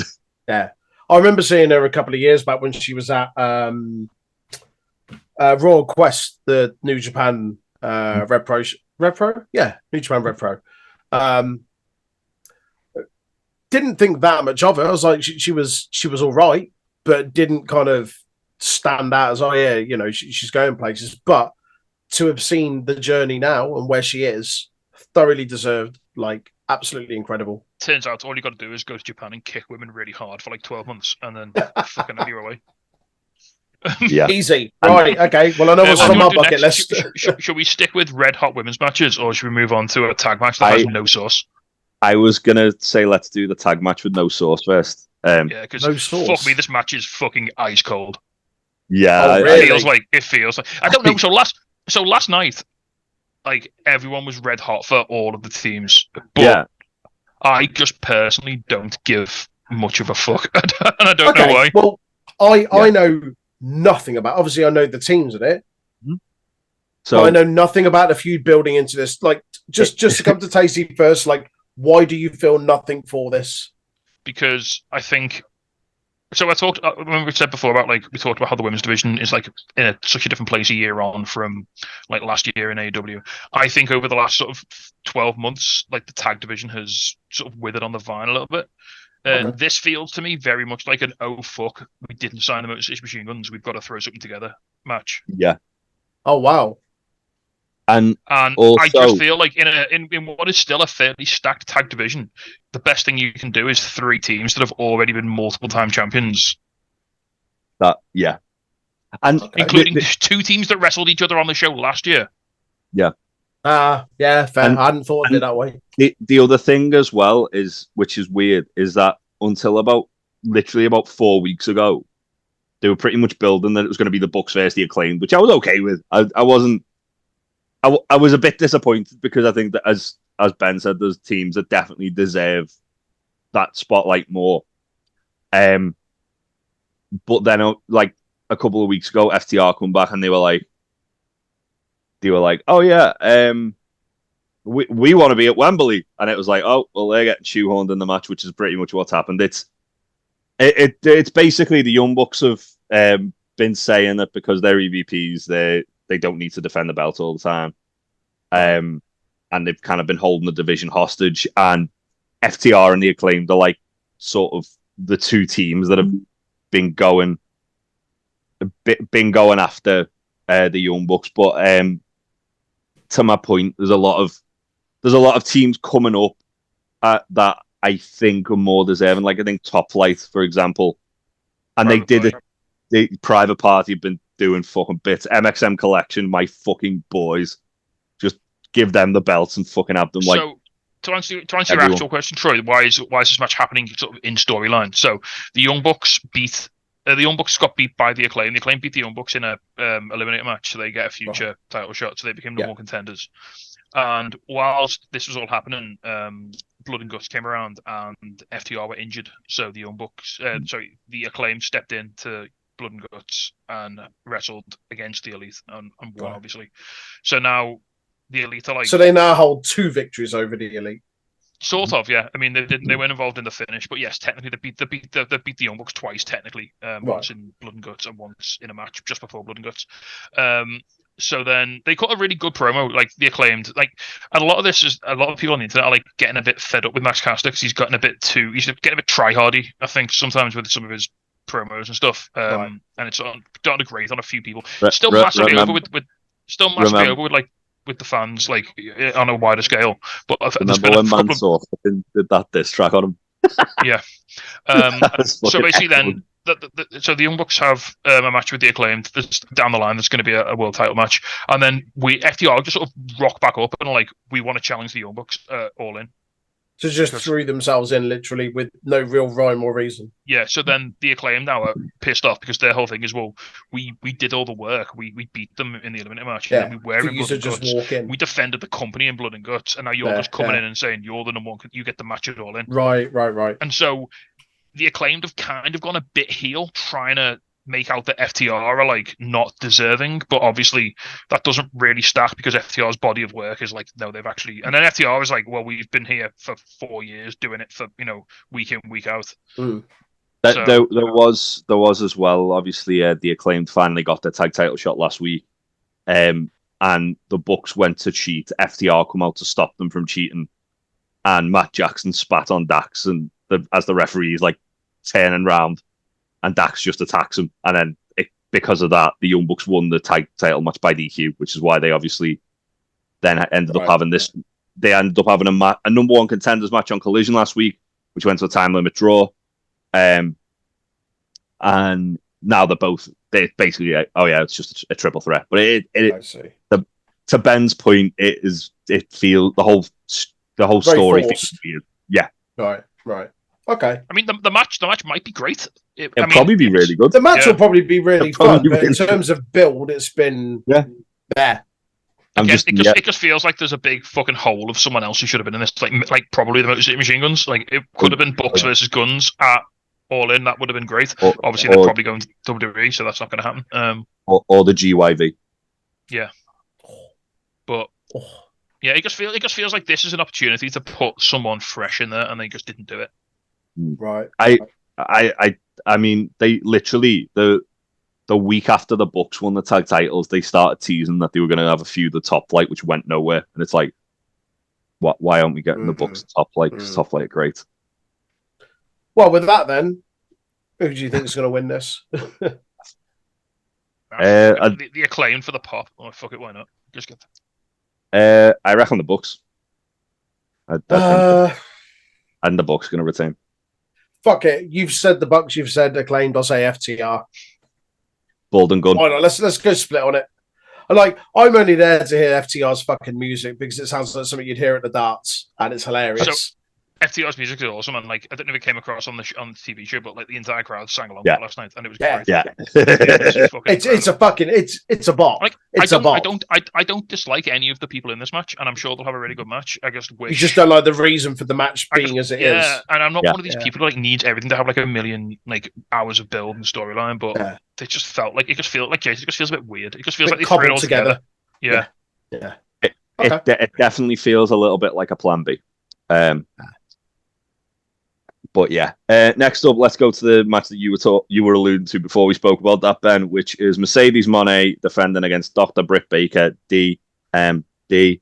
For the TBS title, Camille is also there, probably going to drop Britt on her head again because she likes doing that. Yeah, this is great. So, was it at Forbidden Door where Britt come out? I think so. Yeah, when she come back, where she returned. Yeah, Britt returned, challenged Mercedes. Mercedes was like, "Nah, not doing that." And then eventually, Britt's kind of earned a world title match, TBS title match, I should say. Since then, Mercedes has enlisted the Brickhouse Camille as her sort of bodyguard. Who, if you haven't seen Camille, she's fucking massive. She's a unit. Yeah. And also, fact, she came over to Alton Towers. She came over to the UK early, went to Alton Towers with her partner, which was lovely. She put some pictures up on social media. Yeah, good shit. She knows what she's doing. She went straight to Nemesis. She wasn't fucking around. Yeah, she's great, Camille. She's a very good wrestler as well. Yeah, this is pretty much like the dream match, isn't it? Like for the AEW Women's Division, I think. But if you more than Tony Storm and Mariah May. I was thinking more if you were told if you thought who should Mercedes have a match with when she signed, I think Britt Baker was the top of a lot of people's lists. Fair. Fair. And yeah, they're doing it at the biggest stage. They've done a really good job of in the build of this as well, where like Britt said last year, what you were at All In watching the crowd, watching me wrestle. And Mercedes actually put a picture up on social media the other day of literally from a seat of Britt like entering. Ah, nice. And yeah, this is very. It's been a bit of an odd build because they've done a lot of stuff outside of the actual company. Like they announced the match at Comic-Con. They had like an angle where basically they attacked each other during the press conference. And Tony Khan was like, "I've had enough. You're wrestling it all in." Yeah. Nice. Also, Mercedes and Camille were dressed as Poison Ivy and Bane, which is fucking cool. Yeah, love that. Yeah, and then Britt got legitimately suspended for having an altercation with MJF, which meant that because of that, they were sort of just like having Mercedes sort of tread water a little bit, trying to like do everything on her own. But they had a really good. Go on, Actually, she spun it really well by just saying, "Oh yeah, I had a word with the EVPs because they love me and they just suspended Britt because she can't be trusted." Because Okada loves Mercedes. That's a whole thing. Okada fangirling over Mercedes whenever he sees her backstage is fucking brilliant. Like there was a bit where she was talking to the EVPs and Okada's just stood there giggling and he goes, "Can you introduce me to her?" And then she says, "Hi, Okada," and he's like, "She said my name." Okada's the best. I fucking love him. Yeah, it took Mercedes a little time to find her, because she had to, obviously Mercedes is a weird one because she had to come in as a face because she was like so beloved by the fans. Yeah. But she works so much better as a heel. Absolutely. So they had to it took like a month or two to like sort of burn through that sort Lean of face into reaction and then like get her to go full heel, which bringing Britt back, they're doing like a sort of almost like a passing of the torch. Britt was like the original, the first woman signed. It kind of feels like what they did with Punk and Darby, where like obviously Punk was the big name that come in, and Darby's kind of like the gatekeeper of AEW, where he'll have like a match with like the big person who's come in and get murdered by them, and this kind of feels like that, where obviously Britt was like the face of the AEW women's division for the first like couple of years that they were in existence, and now Mercedes like the megastar that's coming.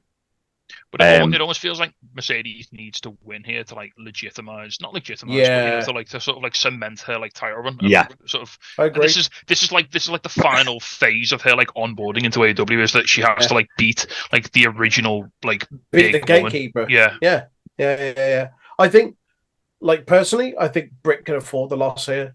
Yeah, I think Mercedes needs the win, not just. Yeah, I think she needs the win. Yeah, not she needs to win because she's been on any kind of streak, but I think she'll get it as well. To be fair, I think the smart money here is Mercedes wins. Yeah, I feel like they need to keep not building Mercedes, because she doesn't need to be built because she's fucking Mercedes money, but I feel like they need to kind of like get her like all the stamp on it. Basically. Yeah, pretty much put like another feather in her hat. So like when she eventually like loses the TBS title and then moves to after the women's world title, which I can probably see happening next year. She's kind of got like a list of people that she's beaten to legitimize her claim to that belt. That she can't just walk out of one title. She needs a big old long reign with that title, so that when she does drop it to like a Sky Blue or someone like 8 months down the line, it really builds the next person who beats her. That's a funny way of saying Athena, mate. Yeah, and also that's a very, very odd way of saying Athena. After you do this program with Britt Baker, surely there's money in doing Mercedes and Saraya. Yeah. Or Mercedes and Jamie Hayter. Yeah. Well, I had it nailed on here. I was making my predictions that like, Mercedes is gonna win, and then she's gonna beat down Britt afterwards, and then Jamie Hayter is gonna come out and make the save because it's 2-on-1. But obviously now apparently they're like not friends in real life anymore. So negativity. Also, just before obviously we do like kind of move away from this match, there is talk that Saraya is going to do an open challenge. It would make a lot of sense to use that as a way to bring back Jamie Hayter. That would be nice. What's the reason for this open challenge? Saraya's just been desperate. Wembley. She just wanted to be on the card, so she's like. She was on the card last year. She won the belt. When was she won? I mean, in character, she's been cutting promos saying like it's a disgrace that because it's her home like show, and it's a disgrace that she's not on the card, and like, that's why she challenged Toni Storm because it was her like last like sort of gasp attempt to sort of get on. So I could see either maybe even in 0 Hour she just comes out for like yo. Yeah, to be fair, you said there wasn't anything else on 0 Hour apart from the mixed tag. So if she's like, I want to be on the card. I've got an open challenge. Anyone want to come out and fight me? Amira comes out. She can even be like, I'm from the UK. I'm the best British wrestler in the world. Boom, Jamie Hayter comes out. Fucking Rex House. Or Rio. Or she's not from Britain, Troy. What, Rio? Rio, as in Rio is British wrestler. Sorry, Rio. Rio. Yes. Yeah.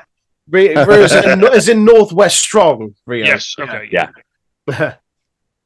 Yeah. I could see. I mean, in a perfect world, Jamie Hayter just fucking comes out and I wouldn't say squashes her, but has a good 10-minute match with her. Good competitive, and then beats the piss out of her, and then we get Jamie Hayter's music just plays for the rest of the show. Yes, I was going to say that if Jamie Hayter's music hits at all during All In, it's going to tear a fucking hole in space and time. It's going off. It's kicking off. If that the only reason they've got a 2-hour pre-show is so they can play her music for 90 minutes. Yes. Play her music for 90 minutes while we all dance like Mercedes Moné. Yeah. Get the blue body on the go. Blue drink. Blue drink. Yeah, so that takes us to the main event of the show. The final countdown itself. AEW World Title versus Career match. Swerve Strickland versus Bryan Danielson. Will things ever be the same again? Let's find out. I am fucking terrified for this match. I am beyond scared for this match. It's amazing, isn't it? How like so many people were like you said before, Jay. So many people were like insistent that Hangman had to be fighting Swerve here, and it got to the point where people were like, "I don't want to see this match." And then with like one sentence, when Bryan Daniels was like, "If I don't win, I'll never wrestle again," and all of a sudden, bang! Fuck me! It's like investment. It's must see, like instantly. Danielson's promos have been fucking fire. Swerve's have been absolutely like I'm scared for Danielson's safety. I think Swerve's going to kill him at this point. And yeah, I mean, I was certainly one of the people who was saying I think that it should be Swerve and Hangman, ideally in a dog collar match as the main event, because that feud has warranted that stipulation, because that is pretty much like the stipulation AEW go to when it's like there's nowhere. It's like they're Hell in a Cell almost for a one-on-one feud. Yeah. They've only done two in AEW. One was Cody and Brody Lee. The other was CM Punk and MJF. I do also with Swerve, like obviously choking Hangman out with the chain, and Swerve. There's been like a lot of imagery of like with that chain, and with like Hangman handcuffing Swerve to the cage in Blood and Guts. There's a lot of ideas around that I think that's where we're going with it. I do think. Are you aware there's a more than zero chance that Swerve is going to drink Bryan Danielson's blood in front of his 7-year-old daughter, and we're all going to cheer when he does it. Birdie's getting dirty booed sadists. Birdie's getting fucking booed at Wembley, mate. AEW best be paying for her therapy down the line, because she's going to fucking need it. When they show fucking Brian's family at ringside on the fucking screen, you know for a fact that 7-year-old girl's getting booed because she's taking Bryan Danielson away from us all. Oh man, I've not thought of it like that, but yeah, that's happening. Because he's literally, the whole story is, I promised my daughter that when she turns 7, I will not wrestle full time. Like be a dad full time, yeah. Yeah. I like Swerve's thing. I think I put it in the Discord earlier. Just like, basically, like, I can't wait for my dad to lose this match. And Swerve's just like, yeah, don't worry, I've got you.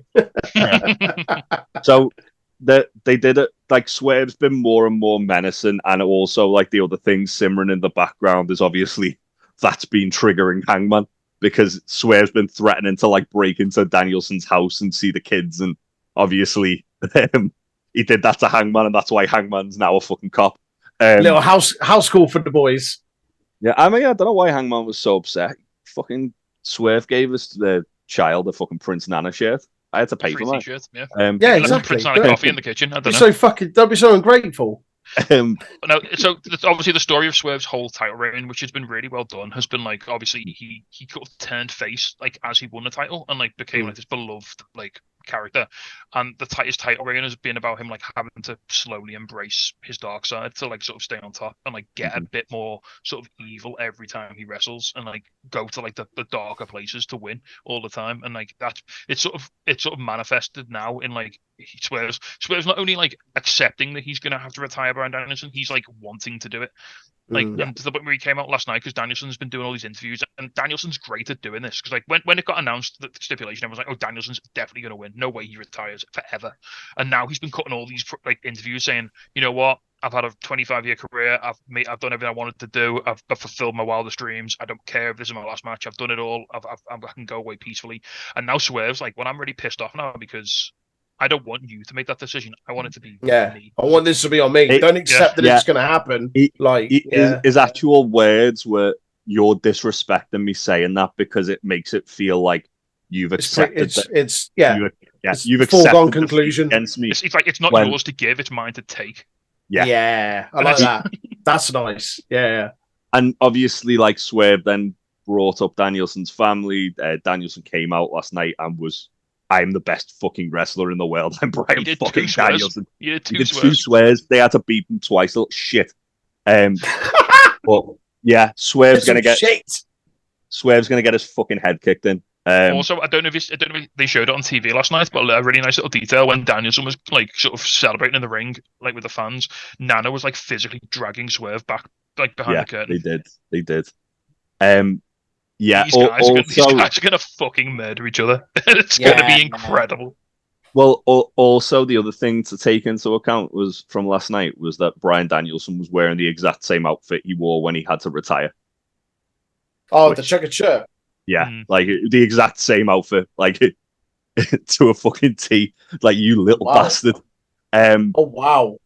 Yeah, he's an absolute master, isn't he? He's so good at like the little details. Man, he's fucking brilliant. And obviously, he said like he's going to need to get his neck repaired again. And he's talking about like how, oh yeah, like I'm happy that I just get to retire on my own terms this time. It is I honestly I have no idea how this match goes. Like but I just know I'm invested in it, and yeah. Either way, I'm probably going to be a blubbering mess. Bryan Danielson's going to make thousands of people cry on Sunday, and it's going to be incredible.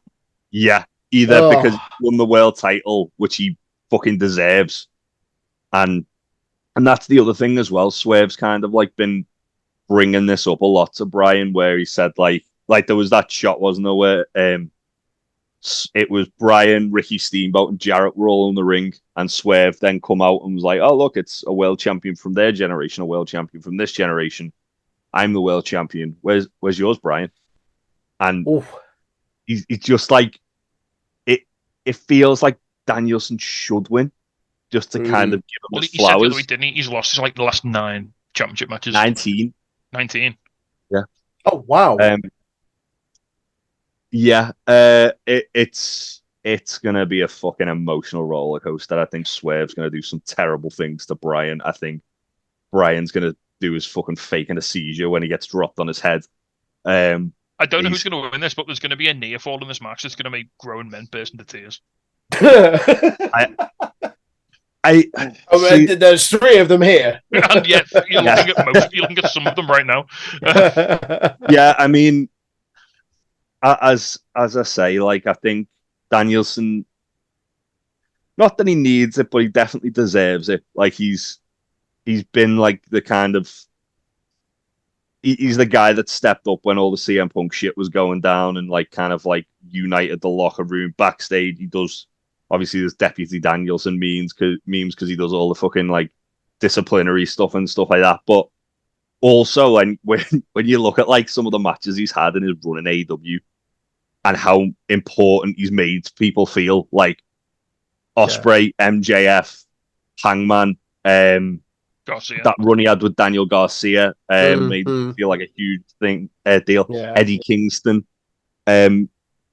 even like his matches with Okada and Zack Sabre Jr., which weren't necessarily like AEW matches because they were both on Forbidden. Well, one was on Forbidden Door, one was on Wrestle Dream, but they made them feel like a bigger deal than when they walked into AEW.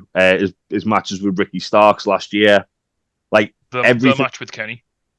The match with Kenny, which was I'm very gutted we haven't had a rematch of that. Yeah, you'll get it when he becomes champion. Well, depends when Kenny's fucking fit. I mean, if Kenny Omega's a surprise entrant in the fucking Casino Gauntlet, I think that. Oh Christ! That the man had like half his fucking intestines removed like 2 weeks ago. So you know he's training though. He'll be fine. He'll be fine. Nakazawa said he's as long as the ring's on one of those spinny wheels, he'll be all right. Be fine. But yeah, I think this has potential to be match of the year for the pure emotion of it. I think either way, we're going to see something special with this match. I honestly can't choose, so I'm not going to. Do you know this feels like, Jay, and you'll probably understand this, and you as well, Troy. This feels like when like your favorite footballer says they're going to retire at the end of like the season or whatever, and then you get to like the cup final, and you've got like this like intense nervousness because you're like, on the one hand, all right, it's a cup final anyway, but I really want them to win something on the way out, and I really want go out to, like, with a bang. Yeah. Except now, obviously, we have like obviously this is wrestling, so you can script it so that it does happen, and like they could. And like selfishly, I kind of want. Well, obviously, what if we just give Bryan the title and we just squeeze out these last like 5 or 6 matches of pure joy? What if we just have like the it's not going to be a long reign if he wins it. What if he can just hold on till Kenny comes back, and when we do him v Kenny, what if we just eke it out and like tease the plane down onto the runway, just like we just do it real careful, like, and we just get like Adam Cole versus Bryan Danielson for the title, and we get all of these last few like little dream matches that we never quite got, or we want to run back, and we just like get the last little bit of juice out of the lemon. You know what I mean? I get I agree, but I don't know that my one counter to that is it's a shame that it has to come at the expense of Swerve. But here's the counterpoint: is you then have Swerve beat him for the title a few months down the line, and fully if at the end of his retirement Swerve goes, "I want my rematch," and he's the one to retire him. Because if you think Swerve's gone full bastard now, just wait until he has to win the title back. Because he won his first title as a face, but what about if he wins this other one as a full-blown heel? As a full-on shitbag. Yeah, I think that there's a lot of logic behind having Bryan win this match and then lose it back to Swerve at Wrestle Dream. When is Wrestle Dream? Sorry, remind me. October. 1st of October, I think. Oh, it's only like 2 months away then. Yeah. And it's in Seattle, so it's like literally both guys are from hometown for both boys. Yeah. Yeah. Remember when Hangman won the title in Full Gear, and we all said like, this is like cool, but like this is Hangman's first title run is going to be like the foundation for his second title run. Yeah. And I think you can say the same with Swerve. Swerve's had a really good, solid title run. He's had really good matches. He's done a lot of really good character work. But I think you can. If you handle this properly, you can set him up really well for his next one. Yeah. I mean, I think we're in agreement that Hangman should be the guy to dethrone Swerve, realistically, because it makes sense, doesn't it? Yeah, because his whole fucking character arc at the moment is he's consumed with the idea of like I want to kill that man. Yeah, he has to take the belt from Swerve because it's the thing that he treasures the most. I mean, what if Hangman at Wrestle Dream costs Bryan because he wants Swerve to win it so he can take it from him? I think he'd cost Bryan because he'd be trying to stop Swerve from retaining it, and it's like Hangman's like fucking Yosemite Sam with like fucking dynamite, and it blows up in his face. That's what it's going to be like. That's going to be your next fucking Hangman meme, isn't it? Oh, mate, Yosemite Hangman. I'm going to fucking make that in a minute. I can mock it up on Photoshop for you if you like. Right. It's funnier if I do a crude one on my phone. Guys, balls out of the bath. Who have we got on this one? You got to make the call. I can't do it for you. My heart says Swerve. My head says Danielson. My heart. I'm going with Danielson. Fuck it. My heart says Bryan Danielson, but my head says Swerve. I'm going to go with Danielson because it's what I want. Give me what I want. I just can't see a way to end this pay-per-view that isn't the final countdown playing whilst Bryan Danielson cries and holds a title over his head. And his daughter like, is upset because daddy ain't coming home. Bryan... Shitbag heel behaviour, Tasty. Bryan Danielson being held at gunpoint by Tony Khan with that fucking belt, like, you are going to win that belt, Bryan. He's like, I don't want it. Sorry, Birdie. Daddy's got to go 25 minutes with Darby Allin in New York. Oh, that'll be a good match as well. Yeah, I think as well, like, obviously with Bryan Danielson, like they did that like career retrospect video with Green Day, and that in itself was genius, because literally the week, like 2 days before they put that out, that's the song he said he wanted to play at his funeral. Yeah. But one of the kind of most enduring images of Bryan Danielson's wrestling career is obviously like the end of WrestleMania 30, where he stood on the announce table with both the belts in his hand. I think AEW probably would want to replicate that sort of shot with him holding their belt at Wembley with like confetti falling and everyone going fucking ape shit. And to talk about that before we finish, I think as well from a business point of view, I think Tony just wants Danielson to be part of the lineage of the AEW Championship. Yeah. Absolutely. And I think that's really valuable from a company standpoint to have him in that collection of names. Yeah, 100% agree with you there. It ties him then permanently into the company's history and lineage, and he's already said about how he wants to stick around in AEW after he's finished as a full-time wrestler. Oh, he's got a job for fucking life there. Yeah, 100%. Yeah. Maybe I don't know, this next generation's fucking Jerry Lynn, I guess. Yeah. Except with much better hair. Hey, Jerry Lynn had a fucking solid head of hair. Behave yourself. I'm not ready for that match. I'm really not. But that's Jerry Lynn and Bryan Danielson. Jerry Lynn's neck versus Bryan Danielson's neck. On that note, two men with very bad necks. But yeah, on that note, that's been our sort of like idiot's guide to AEW All In. Just to kind of give you all an idea to obviously what you've got in store. When this goes out, me and Ben will probably be on the train to London. And yeah, I think it's going to be another really good show. I'm really excited. Absolutely, 100%. Can he wait? Yeah. Thanks. It's going to be a big weekend of wrestling. Are you just at All In, Troy, or are you going to anything else when you're down there? I'm just All In. I'm busy Saturday. I'm running an event, so I'm literally running. Oh, fair.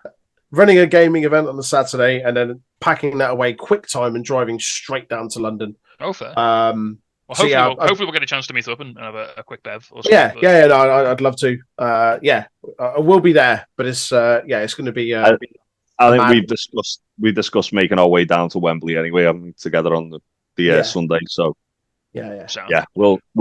you'll see me and Troy kind of just like looking like we're lost in the woods, getting off the tube. Yep.